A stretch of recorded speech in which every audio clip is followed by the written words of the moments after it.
ये अभियान जो है वो गत 6 मास থেকে चलছে।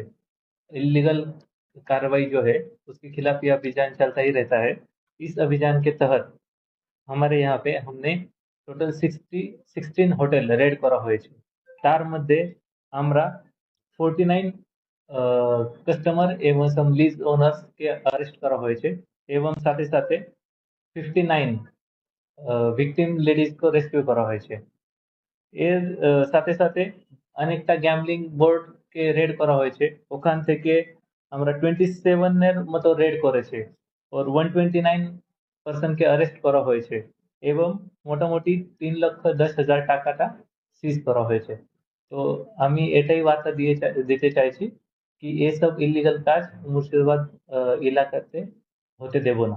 টুরিস্টরা যে ভীত সন্ত্রস্ত হচ্ছিল, মুর্শিদাবাদ মানে একটা অন্যরকম ব্যাপার, টুরিস্টদের কাছে কি বার্তা দেবেন স্যার?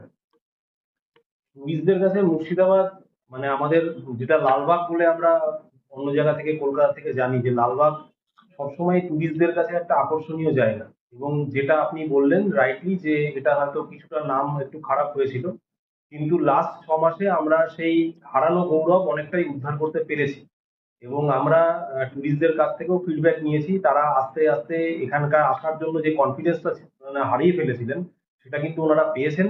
এবং আশা করছি আমরা যে সামনে শীতের মরশুম আসছে, যে টুরিস্টের মেন যে সময় যেটা, সেখানে আমরা যথেষ্ট ভালো টুরিস্ট, যথেষ্ট ভালো সংখ্যায় টুরিস্ট পাবো এবং তারা সম্পূর্ণ সিকিউরলি এখানে আসতে পারবেন। তাদের পারিবারিক বা নিজেদের ফ্যামিলি আসুন কি বিজনেস পারপাসে আসুন, কোনো রকম ভাবে তাদের গায়ে কোনো রকম যাতে গ্লানি না লাগে তার দিকে আমরা লক্ষ্য রাখবো।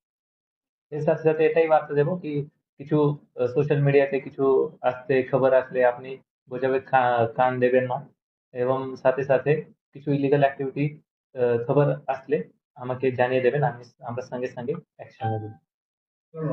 আজকে কতগুলো হোটেল আপনারা তল্লাশি চালিয়েছেন? আজকে আমরা টোটাল 9টা হোটেলে রেজিস্টার দেখেছি এবং ওনাকে একটু ব্রিফিং দিয়েছি कि আপনি जो আইনে মেনে নিয়ে চলুন और बिलो 18 जो আছে ওনাকে ভাড়া দেবেন না ও সিসিটিভি লাগিয়ে রাখুন ও সুরক্ষার জন্য ও পরিবেশ ভালো রাখার জন্য একটু বার্তা দিয়েছে ওনাকে। কোন এলাকায় গিয়েছিলেন আজকে? কি?